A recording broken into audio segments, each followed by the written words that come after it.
Баршаңызға сәлем достар, Малика Шавкат қызының арнасына қош келдіңіздер. Бүгін сүзбелі сочниктер дайындаймыз.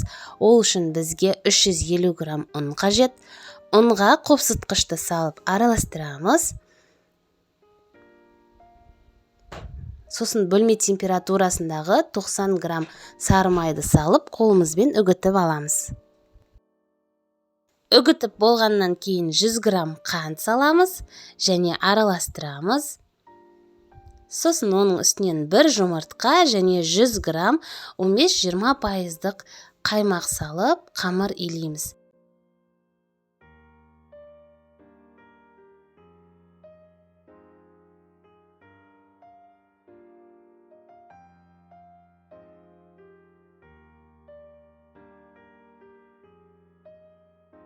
Қамыр осындай жұмсақ болып шығады. Бірден оны бірдей бөліктерге бөлеміз.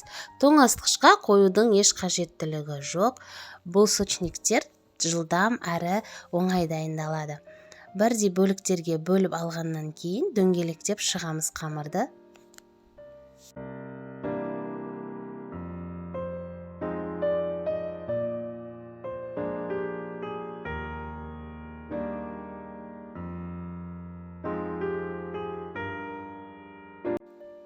Дөңгелетіп болғаннан соң үстін пакетпен жауып шетке қоя тұрамыз.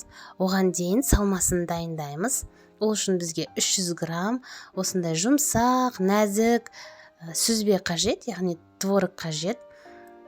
Оған жұмыртқаның ағын саламыз. Сосын 1 қасық ұн, 2 ас қасық қант және 1 ас қасық қаймақ салып, ванилин салып, жақсылап бір келкі етіп араластырып аламыз.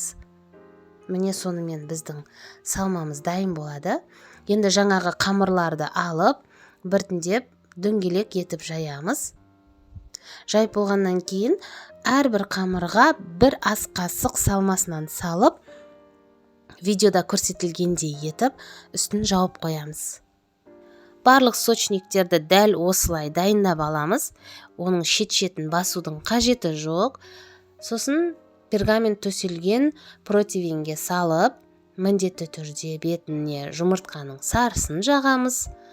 Содан кейін 220 градуста алдын ала қыздырылып қойған пешке салып, 15-20 минуттай шамасында пісіріп аламыз. Достар, өте дәмді және өте жылдам дайындалады. Міндетті түрде дайындап көріңіздер, нәтижесімен бөлісуді ұмытпаңыздар. Егер менің каналыма тіркелмеген болсаңыз, тіркеліп, видеоға лайк басып қоюды ұмытпаңыздар. Баршаңызға ас болсын.